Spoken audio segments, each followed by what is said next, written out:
We like old adverts. Hello and welcome to another episode of We Like Old Adverts. If you're new to the channel, we are dedicated to finding the best, the funniest, the worst and the weirdest adverts from around the world. So you're in safe hands. Today I'm joined by Joe and Connell Deeney, as I usually am, and also our special guest Ashens, who you may well known from being a sort of, YouTube tat maestro. We're very, very, very lucky to have you here. Ashens, you brought us an advert that we figured... Firstly, because it's so long, but also secondly, because it's so iconic and so good that we thought we should dedicate an entire episode to. So do you want to give us a sort of little bit of background on what that advert is and why you wanted to bring it to the table? Absolutely. As you say, this is an absolute classic. Completely ripped off from a short artist's film, but we'll get into that later. So this is basically an advert for Ariston selling white goods. Not that I really understood that from the advert at the time. I think it's maybe a little bit too obtuse to be an effective advert in that sense, but it's very good at sticking in your head because it's incredibly long, yet somehow really hypnotic. And on. And on. And on. And Ariston. And on. And on. And on. And Ariston.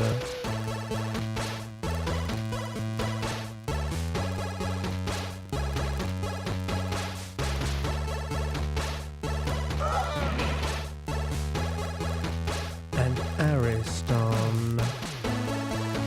And on. And on. And on. And Ariston.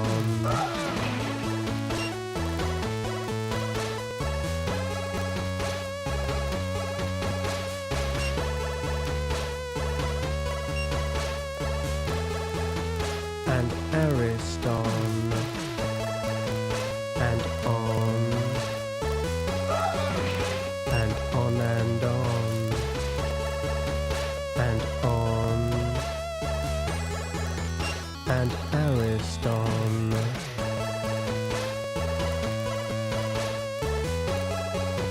And on and on.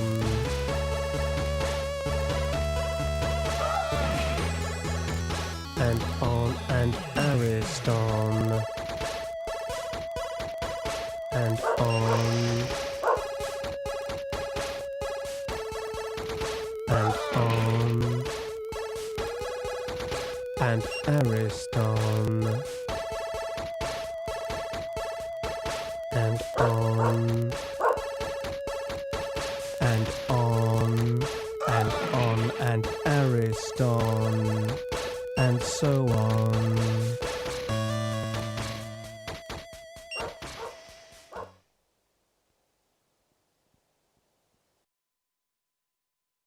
Holy moly. Oh. I mean, it's really something, isn't it? I think I was the same. It's only watching this again that I even know what Ariston make. Like, I think when I was a kid and I saw that, I think I felt like Ariston was just some adult thing that I just didn't understand. And I just accepted that. So what It's is like it? mortgage repayments or something. Yeah. So I suppose yeah, on and on kind of does imply that. they make white goods then. But yeah. Well, they that's- did. Yeah. Washing machine. Like a Comet or something. Do they sell them? No, I think they're a manufacturer. All right. Yeah. But it is What was your favourite thing? Was it either the fridge freezer, the oven, the washing machine, or the steampunk fish tank? That used Yes. Oh, very yeah. heavily in them? Which I'm pretty sure they didn't so sell. That's probably why they went under. Yeah. Yeah, maybe that was them just trying to take it a bit too far, a bit too arty. I remember this was what, 1995 this came out. This 94, advert will have made so many dads angry, like just sitting there watching the telly. What's this nonsense? What is this arty crap? And it was only shown late night on Channel 4, so they were probably going through some sort of comedy show And then this comes on, they're like, damn it, where's Frank Skinner with his funny haircut? Yeah. It is a real, like, it's a work of art, isn't it? And it's trying to be that as well. So I'm interested by this plagiarism that you sort of hinted at, Stuart. Yeah, What's happened there? because all advertisers are bastards and plagiarists. You heard it here first, now. I'm so joking aside, but there's a lot of ideas theft in advertising, and this is completely ripped off of a 1981 short film called Tango by Zbigniew Rybczynski. I had to look up how to pronounce that. It is a very Polish name. But yeah, he made a stop motion version of this with like flat characters in a model of a room.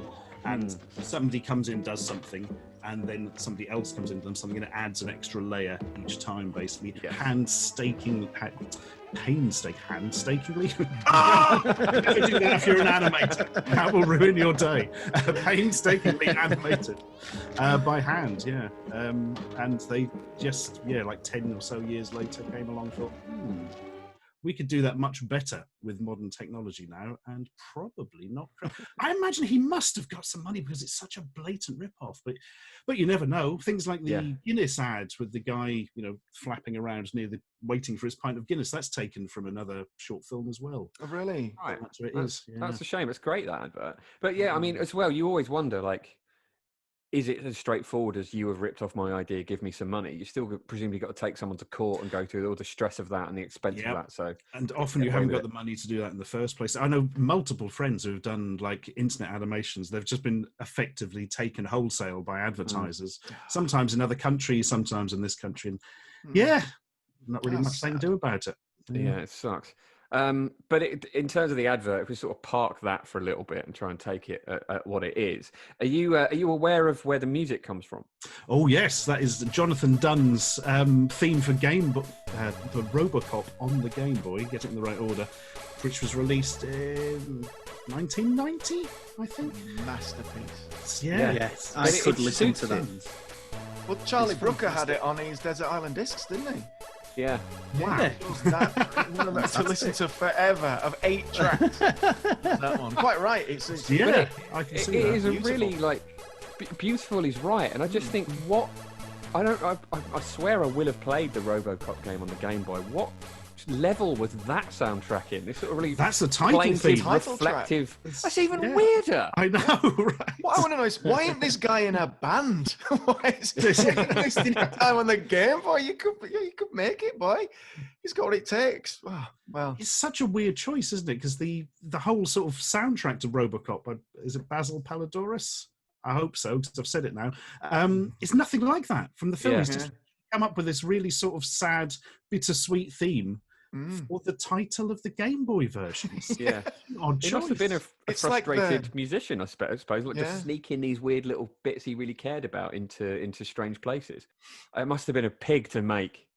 Yeah. The shoot must have been absolutely horrendous. Not only would they have had to build the set and then just get those actors doing those particular bits over and over again. So I think because obviously it's a time loop, isn't it? Where somebody does an action, it repeats itself, and then the next bit of the day goes on. I think from multiple views and reading up about it a little bit, I think it's meant to be a day in the life of a particular family who are just around the flat or around their weird house, enjoying all the joy that their Ariston goods bring them. I think at one point the matriarch puts a salad in the oven. Which someone else puts a letter in the oven. A postman, nonetheless. Yeah. You don't know his role, does he? He doesn't. Wait, so it was a long day, mate. They'd all forgotten how society works at that point. He's a really bad postman. He was looking for cash, I presume. He's like, nah, stick it in oven. Not bothered. Yeah. There's no roof on this weird stylized house. And that postman's wearing Piet Mondrian design shirt, helmet, and bag. Yeah. Who came up with that? Yeah. Who's the rabbit? The rabbit just rocks up. Do you not have a rabbit in your family, Jim? No. I think it was the house from the Shining. Yeah, when the twins came out holding hands. That's the bit they cut just before the end. Yeah. Penn and Teller. One of them looked like Penn and Teller, that big guy who's really happy at his envelope. Yeah, I loved it. The bit that worried me most was when that oven door kept coming open. I'm thinking someone's going over on that. There's too much going on here. You shouldn't be putting that out. Yeah. All right, guys. Favorite character? Who do you like the most in it? I like Stuart, let's go. Stuart. Oh, Con. Sorry. Let's go. Sorry, I was just ready. I just had it in the chamber. I know exactly who I like best. I like the shrinking man with the broken leg. And I say shrinking because he's a normal size, but then when he stands next to the footballer behind him, he's a normal size here, and then he's like 2 foot shorter than the footballer, and then he grows again. It's fantastic. Nice. One of those leg injuries. Stuart, what about yourself? Obviously the rabbit, because why? Yeah. It's like this is fun, but it's not quite wacky enough. How about, wait for this, guys, that rabbit suit we've got in the cupboard. Yeah. I do like the couple, the bit where I don't know whether they're a couple or brother and sister because it's so abstract and strange, but the bit where she sort of puts the cold drink on his chest and she goes, oh, that's a sort of nice, sort of sweetly intimate moment. But I think there's another one with a guy who I think later becomes a waiter who takes 2 ice lollies out of the freezer and the 2 little kids are like, yeah, and they run off and it's really, really happy. I think that guy. I like the fish on the plate. The fish on the plate. It's great. Yeah, it gets up to all sorts. Yeah, brilliant. It's an absolute work of art, even if it's a stolen work of art. I love that it has the temerity to end by going and on and so on. It's like enough now. Yeah. It's getting a bit much even for me, and I am this advert. Are they self-terminate, all right? Ariston, do they still exist? I believe they are now Indesit. So sort really? of. Yeah, it was an Italian company, so I don't know whether that household was supposed to be Italian. Although there appear to be a few generations living together, including one that might possibly be a couple, which I know in Italian culture, certainly in the past, was a lot more kind of prevalent than it was in the UK. So perhaps I recognise a couple of that is British the case. actors in there, though. Oh, really? Yeah. I like to think, though, that if you went down to the Indesit factory or even put your ear close to one of their products, you would hear that song in the background just still going and on, and it's still there. It's hidden. I'd hate to go to that factory. Someone comes out, opens the thing, and then another person pulls washing the windows and it falls over. And you open before you know it, and you're stuck in a time loop. That's why they went bust. Someone nicked the idea of the factory for their own factory. Look, if we can't get linear time up and running in this warehouse, we'll do that. We seem to be on an era of poetry in adverts at the minute. You mentioned this yesterday, didn't you, Con? Yeah. Oh, don't get me started. They're the worst. Poems on adverts. It really gets me down. Like, I watched an advert and they say something, and most of the time I'm sat there thinking, is he going to rhyme the next line? Is he going to rhyme? And if he does, it's like, oh, for God's sake. Northern NatWest advert or whatever. It does my head in. Like, ooh, why does a poem have to be on it? Why? It shouldn't have to exist. Like, unless it's a really good one, like, and on. Good poem. Something that works on multiple levels. Yeah. Right, well, thank you very much for joining us on We Like Old Adverts. Ashens, thanks again for joining us and bringing that to us, because I'd sort of forgotten about it, and it is a classic. If people want to see more of what you do, where can they do that? Just Google Ashens, Ashens, one word, like Madonna. That was class. Lovely stuff. Lovely stuff. So, if you've enjoyed what we do it all the time. So please subscribe on YouTube, leave a comment below. If you have any light to shed on this amazing advert, by the way, we always want to know more about the stuff that we're talking about that we might have missed. So leave a comment, subscribe. If you're watching on Facebook, like us on Facebook, and just enjoy your day. It'll go on and on. And on. And on. And so on.